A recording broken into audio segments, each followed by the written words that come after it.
Terima kasih Anda masih bersama kami. Bagi Anda yang baru saja bergabung, kami hadirkan kembali 3 berita utama hari ini. Belasan wisatawan asal Jakarta alami kecelakaan tunggal usai berlibur di kawasan Dieng, Banjarnegara.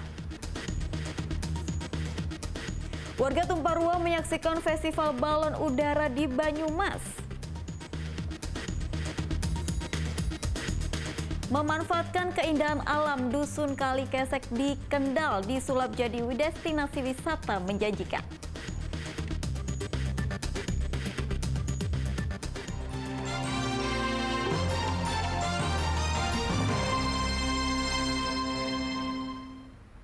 Tradisi bersih desa di Klaten diwarnai dengan berebut hasil bumi yang terdiri dari 2 gunungan.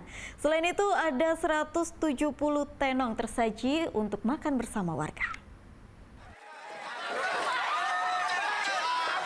Hanya dalam waktu singkat, 2 gunungan sayur mayur dan buah-buahan ludes diperebutkan warga dalam tradisi bersih desa di Baturan Ganti Warna Klaten. Hasil panen yang tersaji di 2 gunungan ini dipercaya warga sebagai sumber berkah. Iya. Ini mau saya buat bikin ini, saudara-saudara kakak minta dibikinin ini, sambal santan sekarang. Selain gunungan sayur mayur dan buah-buahan, warga juga membawa 170 tenong bambu berisi makanan ke lokasi acara. Tenong yang berisi nasi gurih, ingkung ayam, buah-buahan hingga jajanan pasar ini didoakan kemudian dimakan bersama-sama. Tradisi bersih desa adalah tradisi untuk melestarikan budaya tradisional. Selain itu juga untuk meningkatkan kerukunan dan kebersamaan antar warga. Bersih desa atau nyadran lah istilahnya, tujuannya untuk nguri-nguri budaya Jawa biar tidak punah dan hilang. Sebelum diperebutkan, 2 gunungan dibawa mengelilingi desa diikuti warga dan seniman tradisional setempat.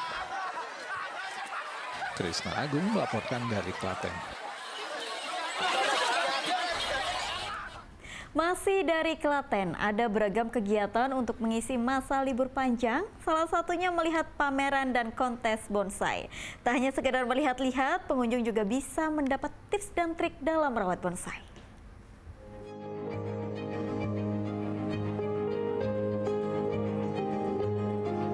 Bagi para pencinta bonsai, pasti sangat menyukai ajang ini.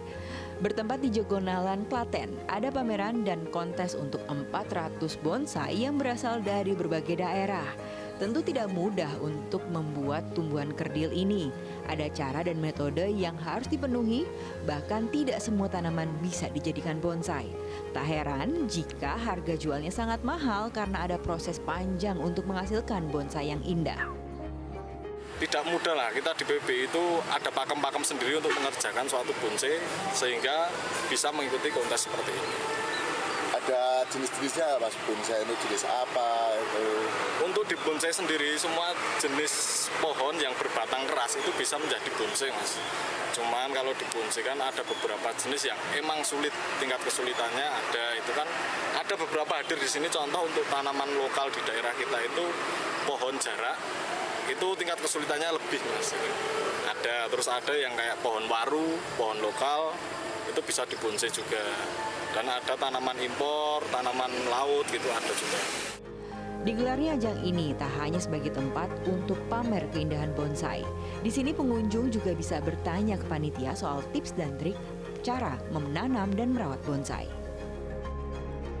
Setelah tanya-tanya sama rekan-rekan yang ikut sini ya, cara perawatannya, cara nanamnya, cara meliharanya dikasih tahu, jadi lebih ilmunya lebih tambah gitu. Betul, ketelatenan jadi ya. Telaten. Kriteria penilaian dalam kontes bonsai terdiri dari berbagai aspek, mulai dari bentuk penampilan yang meliputi keseimbangan optik, realitas alam, dan penjiwaan, lalu gerakan dasar yang melihat bentuk, gaya, karakter, dan alur gerakan dari akar dan batang bonsai. Selanjutnya, keserasian yang menilai kesehatan harmoni proporsi dari bonsai dan pot yang dipakai. Terakhir, kematangan yang melihat dari cabang, ranting, dan daun bonsai. Krisna Agung melaporkan dari Klaten.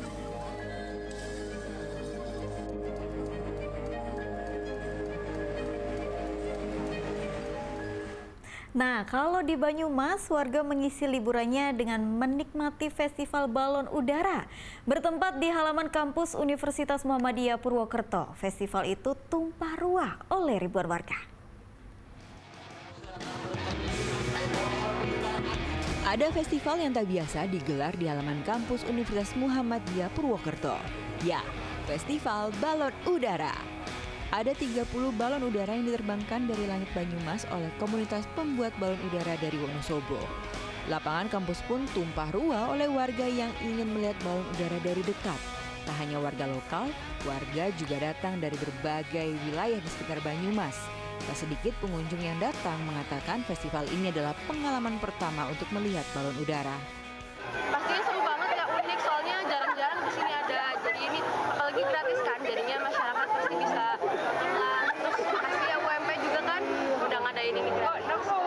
Seru ya? Seru banget, seru banget. Baru pernah nonton ini? Iya, baru pernah, ini pertama kali. Harapannya semoga acara balon udara ini bisa ada terus lah mungkin ya. Entah setiap tahun gitu ya, atau setiap bulan mungkin. Festival balon udara di lingkungan kampus adalah sebagai bentuk peran serta kampus untuk menghidupkan wisata di wilayah Banyumas. Apalagi jumlah warga dan wisatawan yang datang tak sedikit. Ada sekitar 20.000 orang berkumpul di halaman kampus UMP. Ini ada keberagaman, ada upaya untuk membahagiakan, untuk menyenangkan, dan ini adalah bagian dari upaya kampus UMP menjadi kampus wisata. Jadi datang ke kampus bukan untuk belajar saja, tetapi juga untuk bisa healing, untuk bisa mendapatkan kesenangan, kegembiraan, dan tentu silaturahmi ini terbangun dengan baik. Kalau saya lihat di sini penuh lapangan, dan tiket for mungkin 3 menit saja sudah 10-an ribu, dan penonton kali ini tidak kurang dari 20.000. Pihak kampus sengaja memilih libur panjang akhir pekan kemarin untuk menggelar festival balon udara di Banyumas. Kedepannya, festival ini akan menjadi agenda tahunan kampus UMP Purwokerto. Mardianto melaporkan dari Banyumas.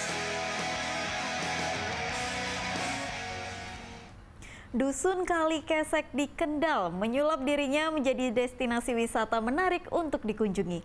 Dengan manfaatkan potensi alam yang melimpah, kini warga dusun bisa mempunyai sumber penghasilan yang menjanjikan.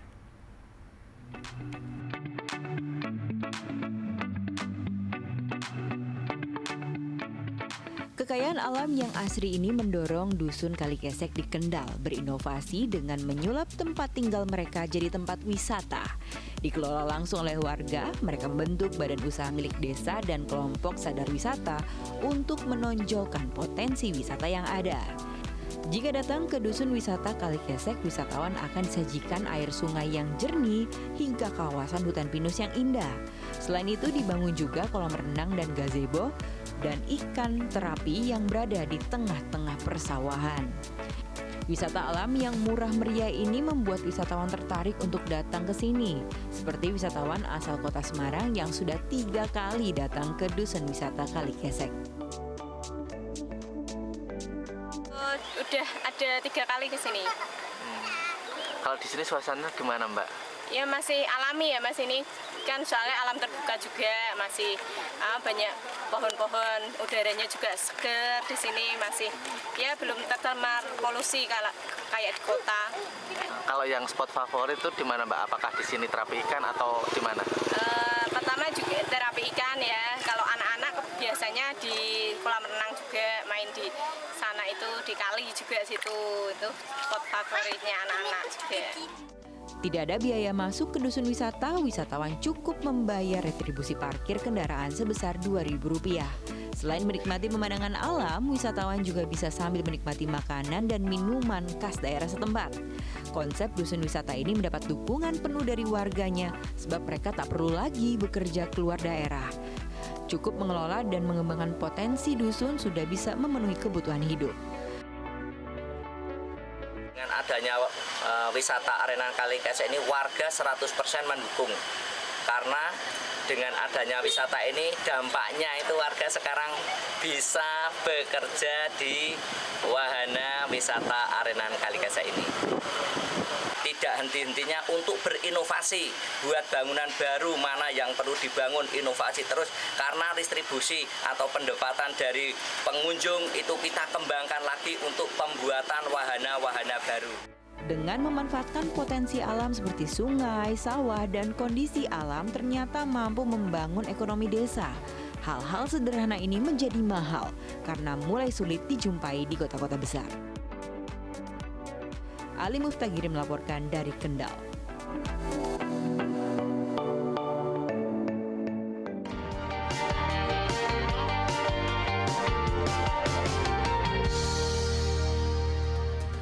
Informasi tadi mengakhiri jumpa kita hari ini. Atas nama rekan yang bertugas, saya Tabita Putri. Mengucapkan terima kasih atas kebersamaan Anda. Selamat beraktivitas dan sampai jumpa.